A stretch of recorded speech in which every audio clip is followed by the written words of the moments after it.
The world that contains her is built on rules that promise coherence.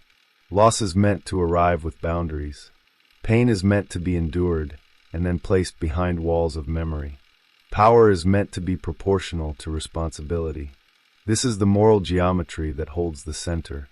A shared belief that reality resists the private wishes of the wounded, that the world remains solid even when the inner life fractures. Wanda Maximoff enters this world not as a disruption, but as a consequence. She is shaped by institutions that believe suffering can be compartmentalized and controlled. The city, the laboratory, the battlefield, the home, all function as distinct territories. Each space carries its own expectations. Grief belongs in one place, violence in another, love somewhere else entirely. The system depends on this separation.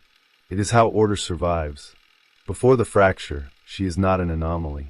She is a variable, a person whose losses are tragic but legible, a survivor shaped by war, displacement, and the quiet erosion of safety.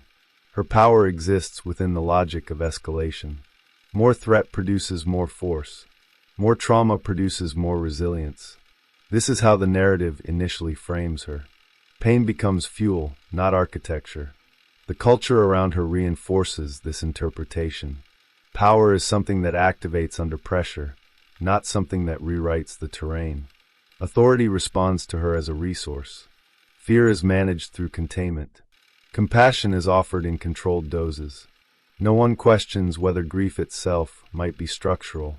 No one imagines that mourning could occupy space, claim territory, or demand permanence. The world assumes that loss can be absorbed without altering the shape of reality. It treats grief as a private weather system, a storm that passes through an individual but leaves the landscape unchanged. This assumption is foundational. It allows societies to continue. It allows institutions to function. It allows trauma to be acknowledged without being transformative. Wanda exists within this assumption until it fails her. Her presence reveals a pressure that has always been there. The system has relied on distance. Distance between inner life and external structure. Distance between feeling and consequence. Distance between what is endured and what is permitted to exist. Wanda collapses that distance without announcing it. At first, nothing seems broken. The rules still appear intact. The audience encounters her as a figure suspended between worlds. Not yet sovereign, not yet transgressive. She is powerful but still framed as reactive. Her emotions are intense but still narratively contained. She has not claimed territory. She has not rewritten the map. Grief remains something that happens to her. Yet beneath this surface, the fault line is already active. Her losses do not resolve into memory. They accumulate. They do not fade into narrative backstory. They remain present, exerting weight. Each absence becomes a structural load that the existing world was never designed to carry. The system around her misreads this weight. It assumes that resilience is infinite, that endurance is neutral. It mistakes silence for integration. It treats survival as closure. In doing so, it builds its expectations on a body that is already carrying more than the structure can support. This is where the story truly begins. Not with spectacle, not with collapse, but with a quiet imbalance between what is felt and what is allowed to matter. Wanda's grief is not singular. It is cumulative. It is layered across time, space, and identity. Each loss does not replace the previous one. It stacks. Parents, homeland, autonomy, love, future. The architecture of her inner world begins to resemble a city built without regard for gravity. Rooms added atop rooms. Foundations stressed beyond visibility. The narrative does not yet name this as danger. It still treats her as someone moving through pain rather than someone whose pain is becoming a place. Around her, the world continues to insist on its own solidity. Institutions reinforce boundaries. Heroes affirm the necessity of restraint. The moral order remains confident in its own coherence. Reality, it insists, is not negotiable. But Wanda carries something that refuses this premise. Her power is not merely destructive. It is formative. It does not only break. It builds. It organizes. It fills absence with structure, and crucially, it does so without external validation. This is the unspoken threat. Not that she can destroy the world, but that she can replace it. In this early phase, the tension is invisible because it is not yet oppositional. There is no declared conflict between Wanda and reality. There is only an unresolved question about what happens when grief is no longer content to remain internal. The audience is invited to observe this question without resolution, to sense the growing density, to recognize that something is accumulating beneath the surface of familiar moral language. Responsibility, balance, sacrifice. These words still circulate, but they are losing their anchoring power. Wanda does not yet reject them. She simply outgrows them. Her grief begins to behave less like emotion and more like gravity. It pulls meaning inward. It bends possibility around itself. It reorients desire. What once felt like adaptation begins to feel like erasure. The world asks her to move on. Her inner reality refuses to move at all. This refusal is not framed as rebellion. It emerges as necessity, a pressure to stabilize what has become unbearable. The impulse is not conquest but habitation, not domination but enclosure. If the world cannot hold what she has lost, then a new world must exist somewhere. The opening act ends without rupture. No lines are crossed, no laws are broken, but the coordinates have shifted. Grief is no longer waiting to be processed. It is preparing to take shape. The audience stands at the edge of this transformation, watching a character who has not yet chosen, but who is running out of space to remain unchanged. The system still believes in containment. Wanda is approaching the moment when containment will no longer be possible. Reality remains intact. For now. Wanda Maximoff is formed at the intersection of displacement and amplification. Her origin is not defined by a singular traumatic event, but by a sequence of ruptures that never fully resolve into the past. Each loss is framed by the surrounding world as formative, even necessary, as if suffering were an initiatory passage rather than an accumulating burden. This framing matters because it teaches her what grief is supposed to be. Temporary, private, subordinate to function. From the beginning, her identity is constructed in relation to absence. Home is destroyed early, not only as a physical location, but as a symbolic center. The loss of parents is not contextualized as an anomaly, but as collateral, folded into a larger narrative of conflict where individual pain dissolves into collective necessity. This teaches her a dangerous lesson, that grief is acceptable only when it serves a cause larger than itself. Her early environment reinforces this lesson. Institutions, movements, and powers that claim moral justification absorb her pain and redirect it outward. Anger becomes usefulness. Fear becomes readiness. Loss becomes motive. She is rewarded not for healing, but for channeling. The system does not ask what remains unresolved. It only measures output. Power enters her life under these conditions. Not as self-expression, but as response. Not as agency, but as reaction. It emerges in moments where fear and rage compress into force. The world around her reads this as strength. A volatile but manageable asset. Something to be directed, trained, restrained. No one considers whether her power might be doing something else entirely. Not releasing emotion, but structuring it.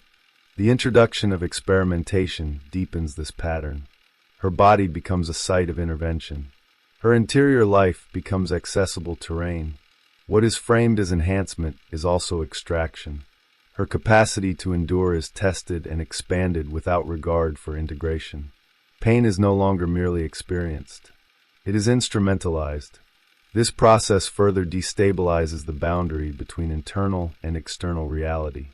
When power responds directly to perception, emotion no longer stops at the skin. The world begins to feel less solid, less autonomous, more responsive to inner states. This does not yet register as distortion. It registers as potential. Vision enters her life as an attempt at restoration. A figure of coherence and idealism constructed in contrast to the chaos that surrounds her. He represents order that feels chosen rather than imposed. a being defined by clarity, purpose, and restraint. In him, Wanda finds not just love but orientation, a shared center around which meaning can organize. Importantly, this relationship does not resolve her earlier losses. It overlays them. Vision becomes a new structure built atop unresolved foundations. The relief he offers is real but conditional. It depends on continuity, on permanence, on a future that remains intact. The narrative quietly binds her stability to his existence. This is where the architecture becomes precarious, because Vision is not merely a partner. He is a proof that loss can be followed by creation, that meaning can be rebuilt, that pain can be transmuted into something enduring. His presence functions as an argument against despair. When that argument collapses, it does so catastrophically. Vision's loss is not only emotional, it is epistemic. It shatters the framework through which Wanda has been understanding survival. His death is not framed as a tragic cost of conflict, but as an absolute negation of the promise she has been living inside. The idea that endurance leads somewhere meaningful is suddenly void. The circumstances of his death matter. He is taken not by chance, but by necessity. His destruction is rationalized as required for the preservation of a larger order. This repeats the original pattern. Individual loss justified by systemic survival. But this time, Wanda is no longer willing to accept the premise. She is forced into participation, forced to choose between love and reality as defined by others. The moral structure that once absorbed her pain now demands her complicity in its reproduction. This moment crystallizes the core incompatibility. Her grief is no longer alignable with the world's values. After this rupture, Wanda is no longer operating within a narrative of recovery. She enters a narrative of subtraction. Each institution she encounters offers management, not meaning, closure without repair, recognition without restoration. She is offered sympathy that assumes finality, as if mourning were something to be completed. But her grief does not behave like a process. It behaves like an environment. The loss of vision removes the last stable center around which her identity was organized. What remains is not emptiness but pressure, a psychic density without outlet. The world around her continues to move forward, but her internal landscape remains fixed at the point of rupture. Time desynchronizes. This is crucial. Wanda's suffering is not defined by intensity alone. It is defined by stasis, by the impossibility of movement. Her grief does not evolve. It persists. The world's demand that she move on begins to feel less like guidance and more like erasure. Her power responds to this condition. It does not flare outward in rage. It turns inward and begins to assemble. What emerges is not a fantasy, but a compensatory structure. A space where loss does not need to be justified, where absence can be filled without negotiation, where desire does not require permission. The foundations of this structure are already present in her history.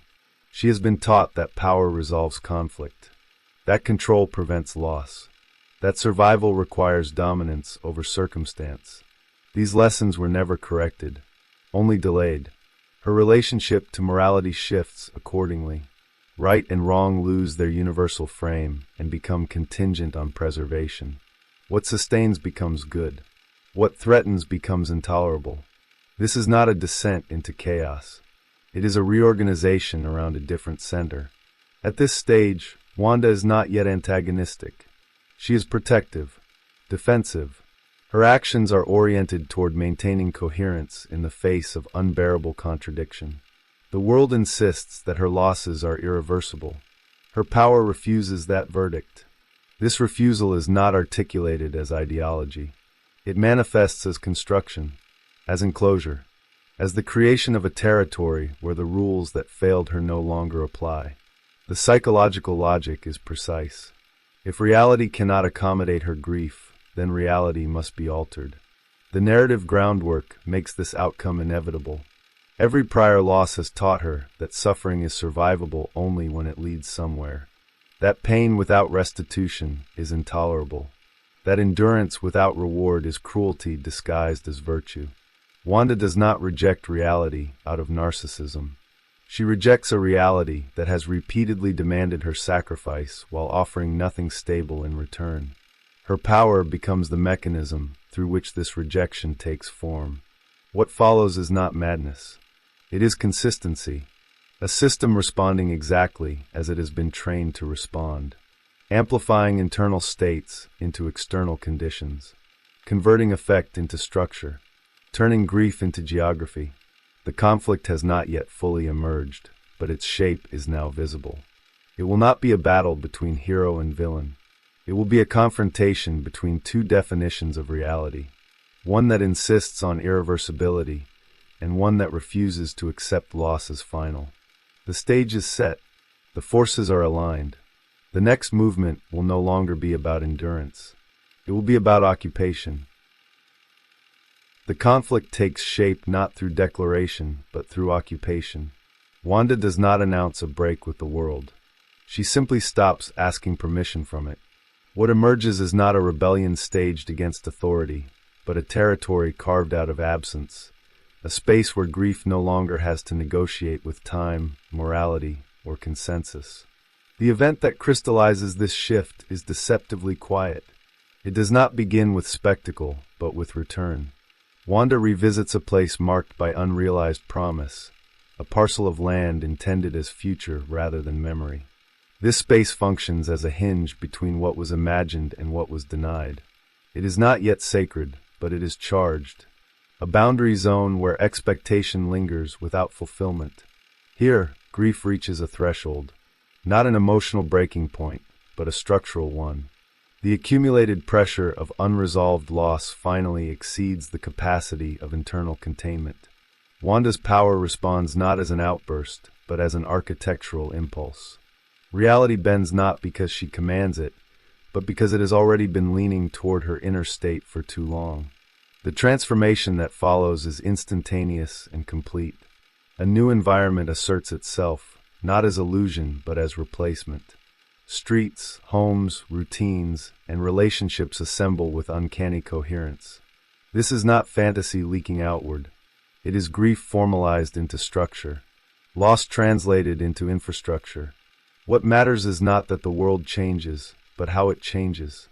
The new territory does not announce itself as artificial. It presents itself as normal, familiar, domestic. It mimics the language of safety, continuity, and belonging. The aesthetics are not grandiose but banal. This is not a throne room.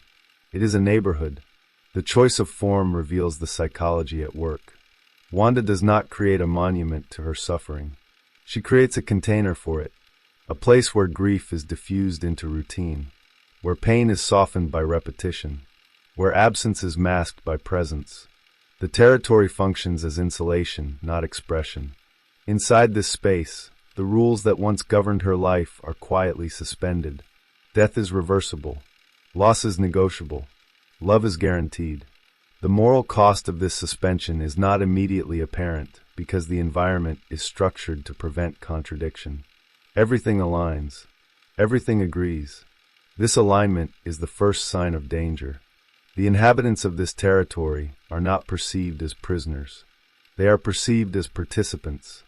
Their roles are scripted not through coercion, but through narrative consistency. Each person occupies a position that maintains the coherence of the whole. Dissonance is minimized. Ambiguity is absorbed. Individual deviation is smoothed over by the logic of the environment. Wanda's position within this structure is paradoxical. She is not overtly sovereign. She does not rule from a visible center. Instead, she disperses herself across the territory. Her power is ambient. It saturates the space rather than directing it. Control is exercised through maintenance, not command. This makes the system resilient. There is no single point of confrontation, no obvious lever to pull. The world feels stable because it is constantly recalibrated to preserve emotional equilibrium. Conflict is not banned. It is neutralized before it can surface. From the outside, this appears as domination. From within, it feels like care. This distinction is crucial. Wanda does not experience her actions as violent. She experiences them as restorative. The environment she creates answers needs that were never met. It provides continuity where there was rupture, predictability where there was chaos, presence where there was absence. The narrative does not rush to condemn this. It allows the logic to unfold. It shows how seductive coherence can be when contrasted with a reality defined by loss without recompense. The audience is asked not to agree, but to understand. Vision's return within this territory is central to this understanding. He is reconstructed not as memory, but as function. He fulfills the role he once occupied, but without the friction that made him vulnerable.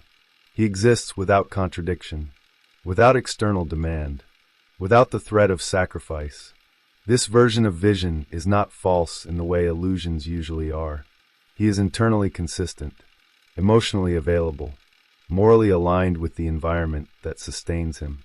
He does not challenge the structure because he is produced by it. This reveals the deeper mechanism at play. Wanda's grief does not seek the past. It seeks stability. Vision is not resurrected as he was, but as he is needed. His presence anchors the system.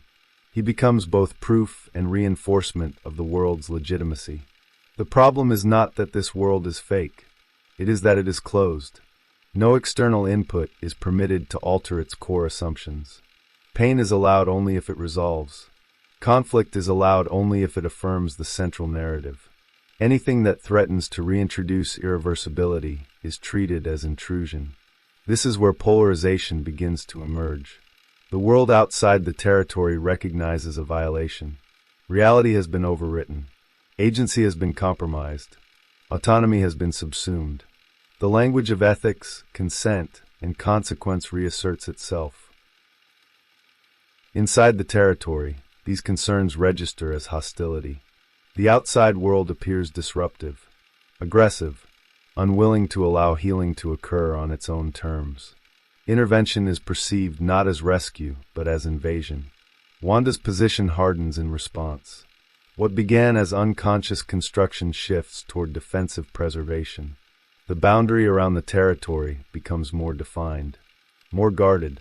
The space must be protected not because it is perfect, but because it is fragile. This is the first moment where choice becomes visible. Not a choice between good and evil, but between exposure and enclosure. Between accepting a world that cannot give back what was lost and maintaining one that refuses to take it away. Wanda chooses enclosure. Her power adapts accordingly. It becomes less generative and more regulatory. Deviations are corrected. Threats are neutralized. The environment begins to enforce itself. What was once a refuge starts to resemble a system.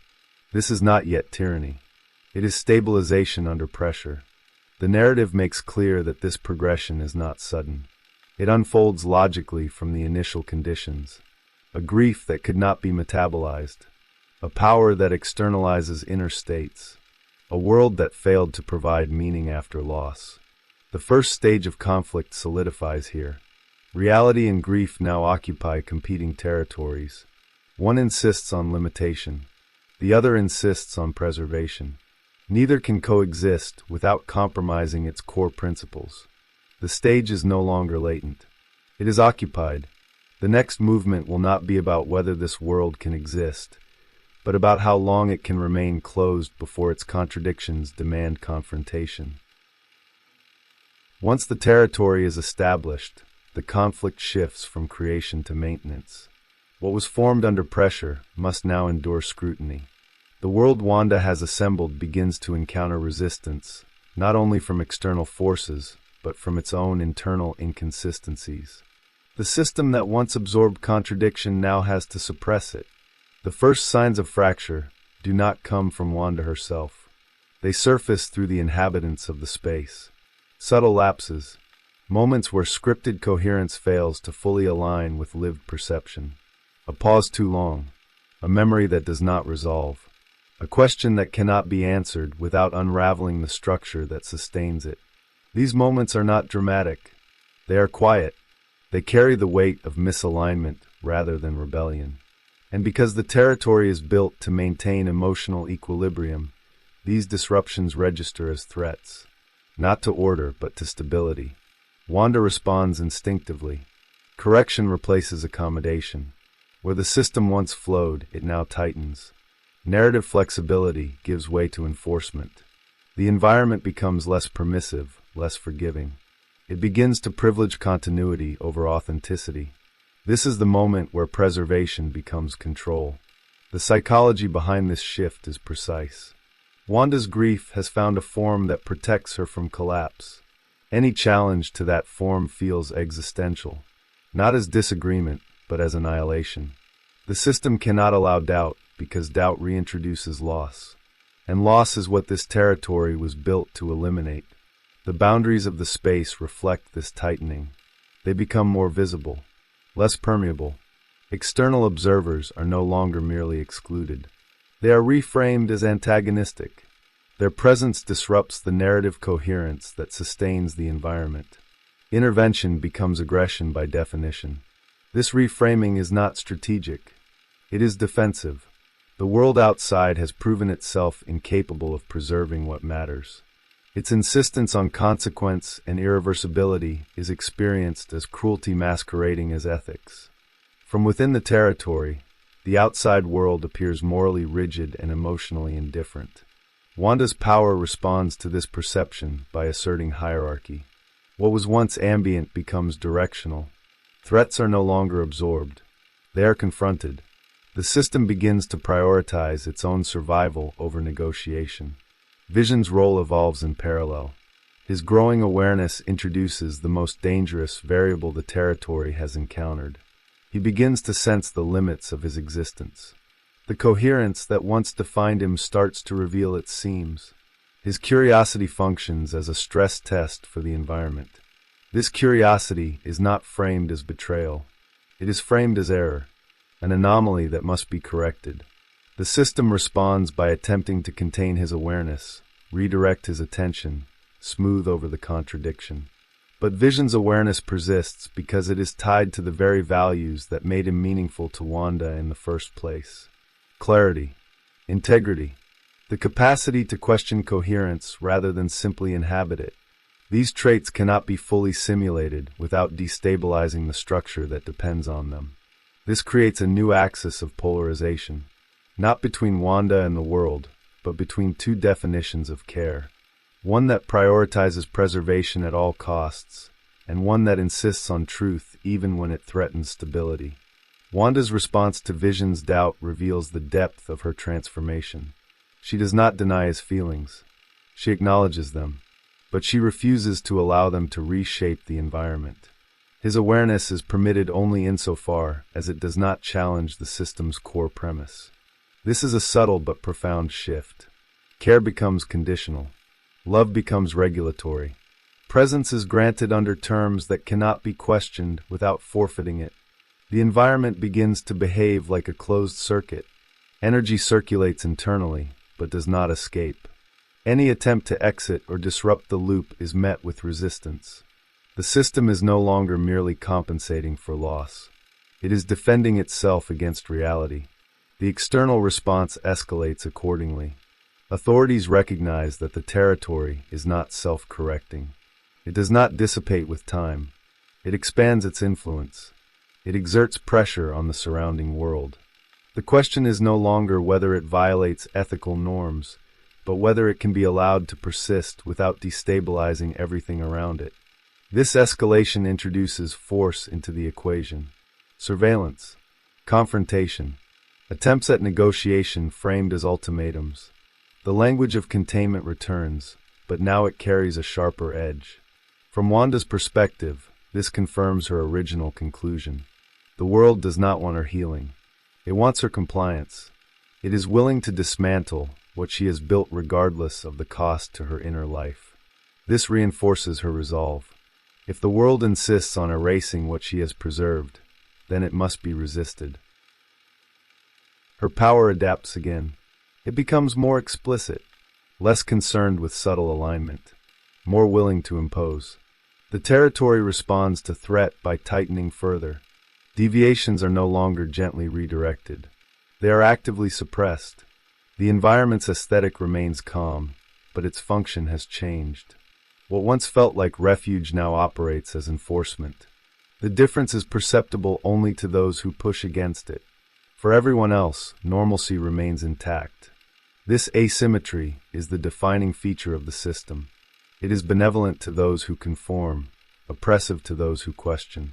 And because conformity is framed as emotional well-being, resistance is easily pathologized. Wanda's internal state mirrors this structure. Her grief has not diminished. It has been stabilized through control.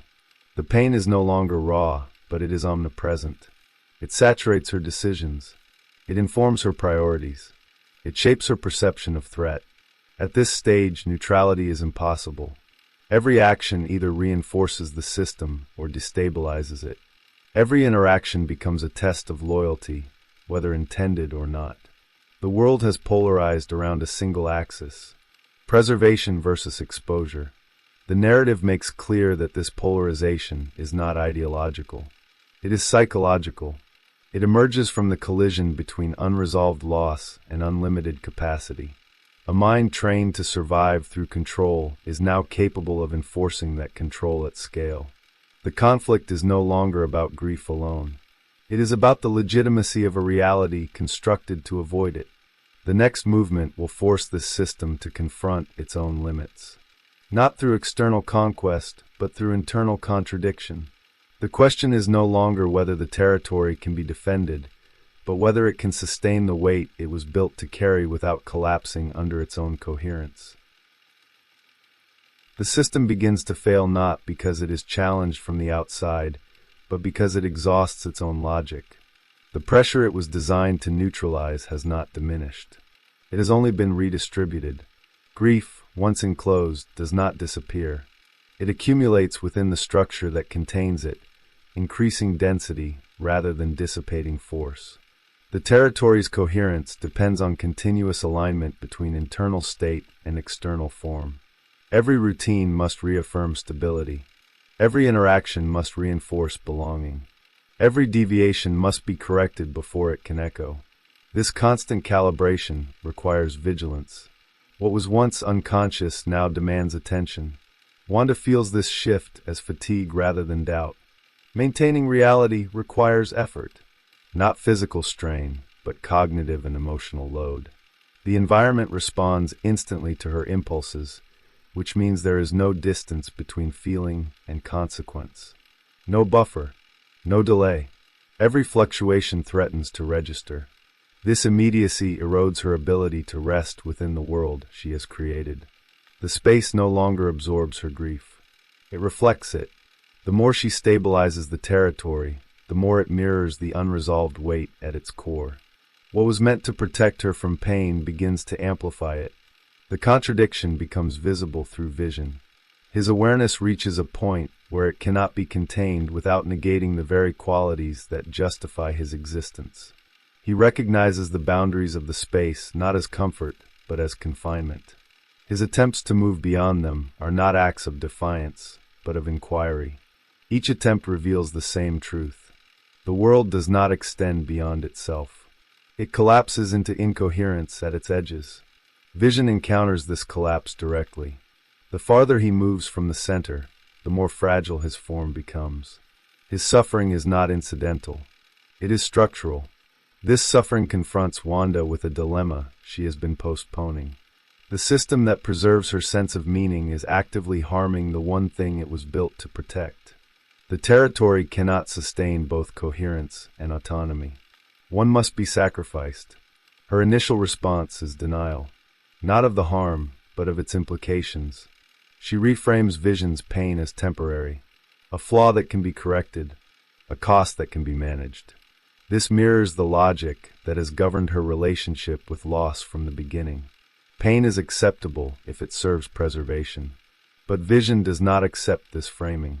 His insistence on truth introduces a form of resistance that the system cannot neutralize without revealing its authoritarian core.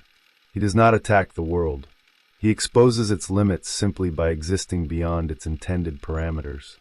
This exposure forces Wanda into a confrontation with her own construction. For the first time, she is required to look at the territory not as refuge, but as apparatus. Not as healing, but as enforcement. The clarity of this realization does not dissolve her grief. It sharpens it. The outside world presses its advantage at this moment.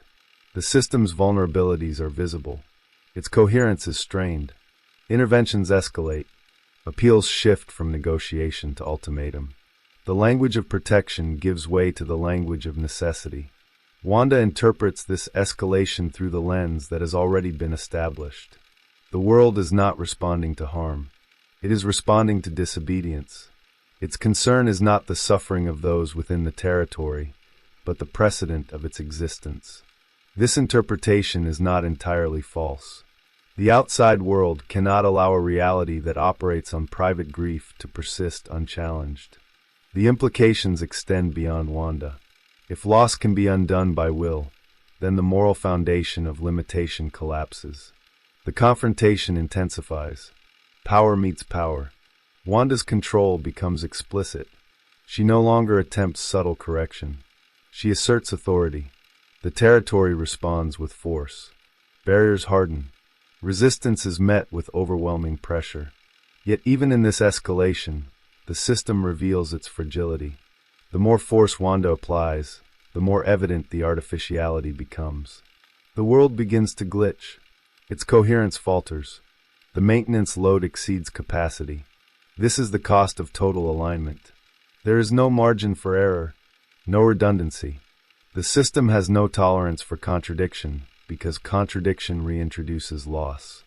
And loss is the one thing it cannot accommodate. Wanda reaches the central contradiction of her creation. The territory exists to preserve love, but it does so by denying freedom. It offers safety by eliminating choice. It sustains presence by enforcing stasis. The price of stability is paralysis. The realization does not arrive as moral clarity. It arrives as inevitability. The system cannot continue without escalating harm. Every act of preservation now produces greater distortion. The grief that fueled creation now threatens to consume it. Vision's final role is not as victim, but as catalyst.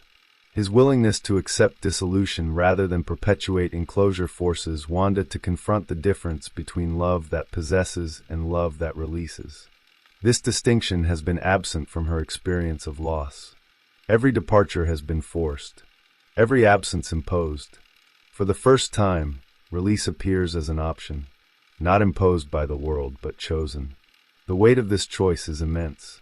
To dismantle the territory is to accept the finality of loss without compensation.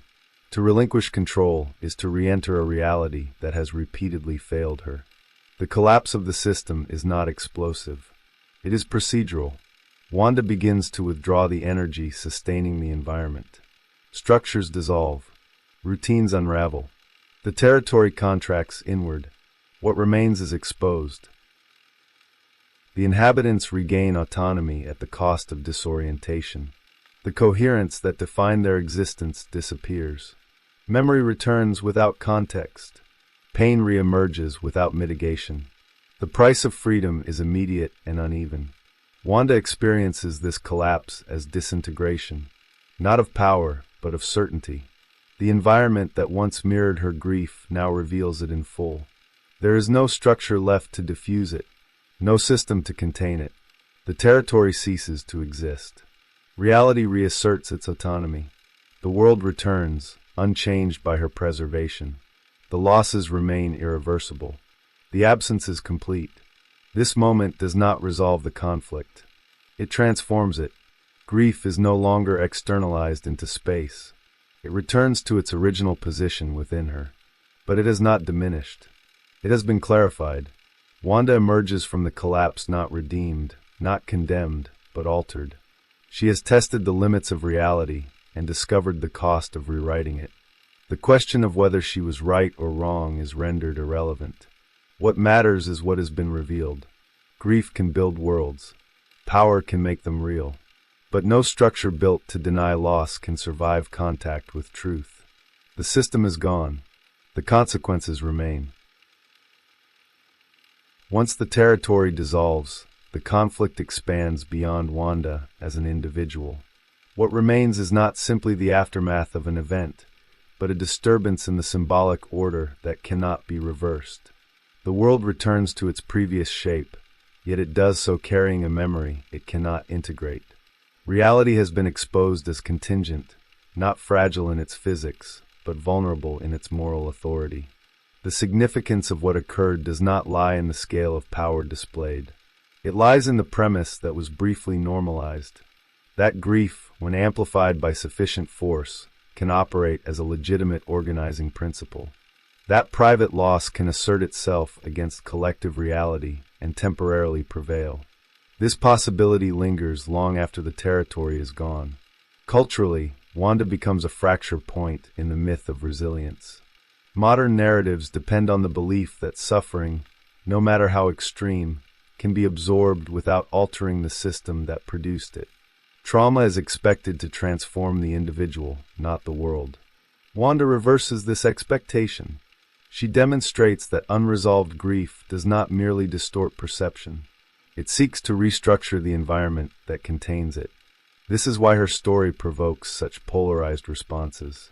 She cannot be comfortably categorized as hero or villain because she does not operate within the moral economy that sustains those roles. She does not pursue domination for its own sake, nor does she sacrifice herself for abstract ideals. Her actions emerge from a refusal to accept loss as the final authority over meaning. For some, this refusal registers as transgression, a violation of ethical boundaries that protect autonomy and consent. For others, it resonates as a forbidden fantasy, the dream that pain might be undone, that love might be restored, that reality might yield to emotional truth if one were powerful enough.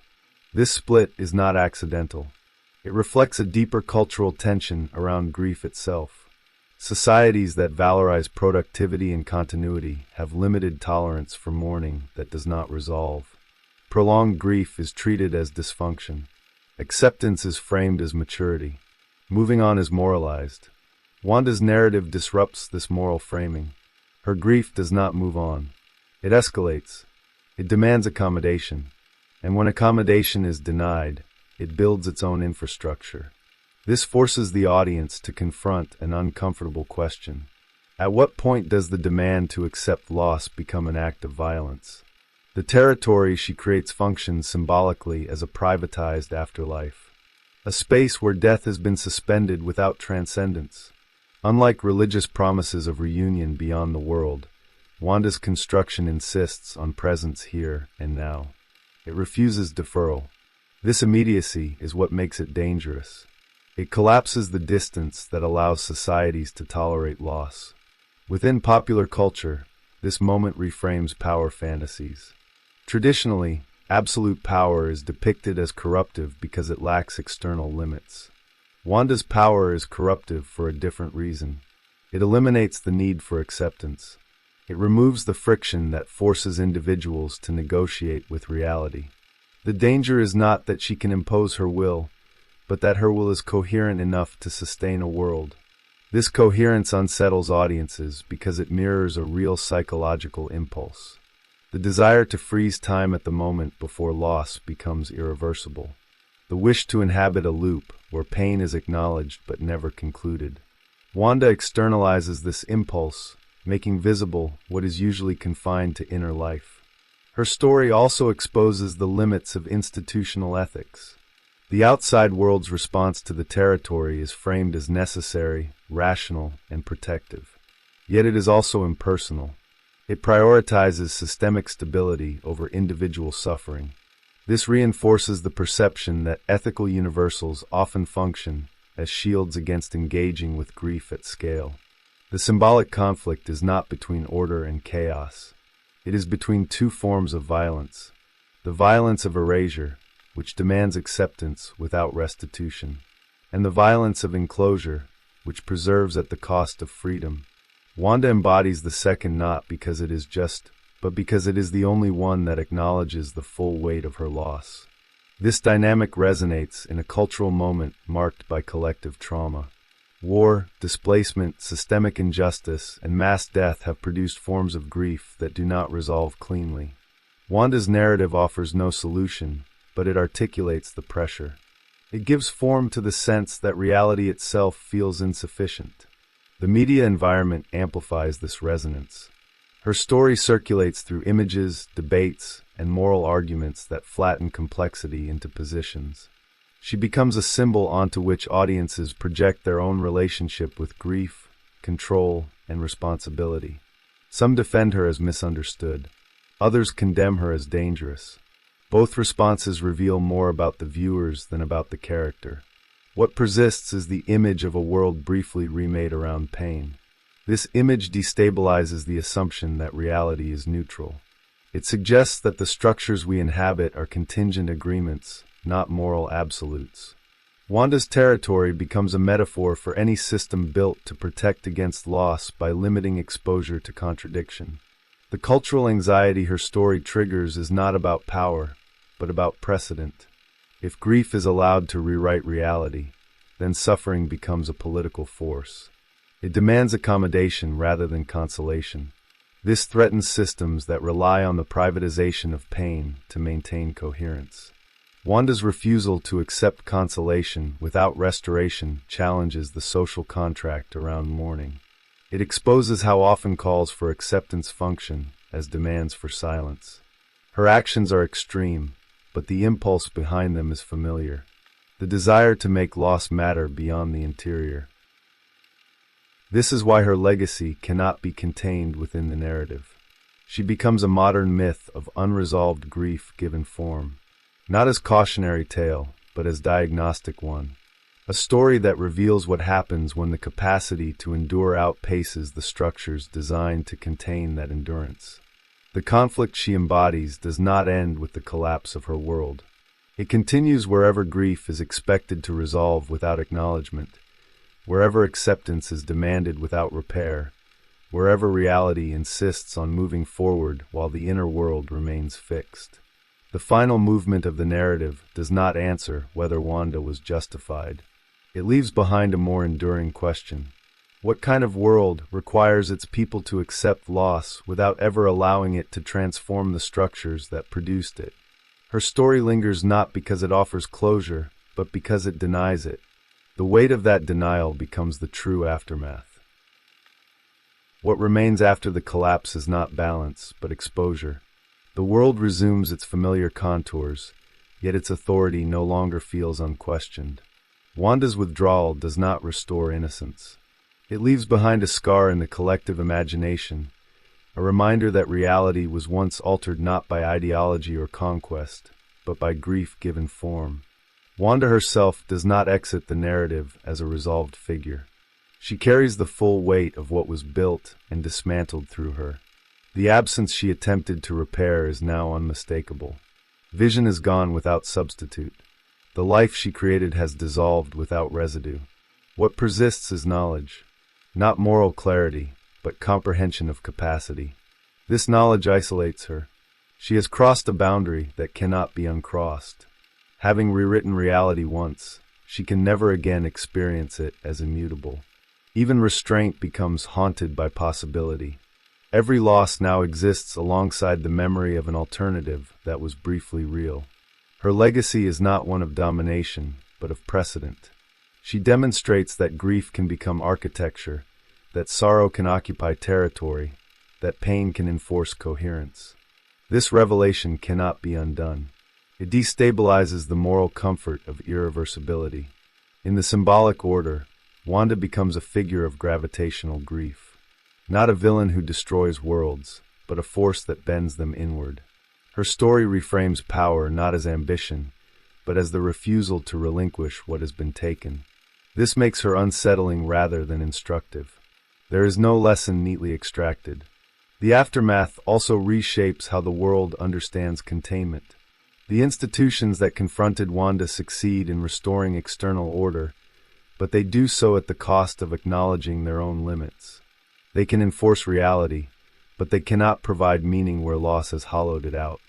This asymmetry persists. Wanda's suffering is treated as exceptional because her power made it visible. Countless other forms of grief remain private because they lack amplification. Her story exposes this imbalance. It suggests that what is condemned in her is not the desire to undo loss, but the ability to act on that desire. Culturally, she becomes a mirror held up to unresolved mourning, a symbol of what happens when endurance is mistaken for healing, when acceptance is demanded without repair, when survival is praised while restoration is deemed impossible. The narrative refuses to redeem her because redemption would require moral closure. It would imply that the conflict has been resolved. Instead, Wanda remains suspended in consequence. Her actions cannot be justified, but they cannot be dismissed.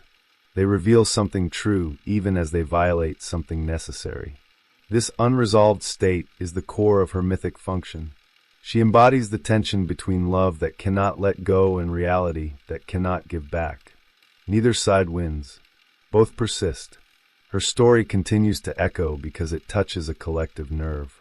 In a world marked by cumulative trauma, the demand to move on feels increasingly insufficient. Wanda articulates the pressure beneath that demand. She gives it scale. She gives it consequence. The aftermath is not silence, but resonance. The question she leaves behind does not concern power, but permission. Who is allowed to grieve without limit? Who is required to accept loss without restitution? And what happens when the balance between those positions collapses? Wanda does not offer an answer. She offers a demonstration. A world built on grief can exist. It can feel coherent. It can even feel loving. But it cannot remain open. It cannot endure contradiction. And it cannot survive the truth of freedom. The legacy she leaves is therefore double-edged. She proves that reality is not sacred, but negotiated. And she proves that negotiation has a cost that no amount of power can erase. In the end, her grief does not vanish. It returns to its original place within her. But it does so transformed, no longer latent, no longer abstract. It is now bound to memory, consequence, and restraint. The world remains intact. Wanda remains changed. The space between them is where her myth continues to operate, not as warning, not as justification, but as a permanent question embedded in the culture. What happens when pain becomes reality itself? The narrative ends without reconciliation because reconciliation would be dishonest. Some losses do not teach. Some griefs do not resolve. They endure. And in enduring, they reshape everything around them, even when the world insists on standing still.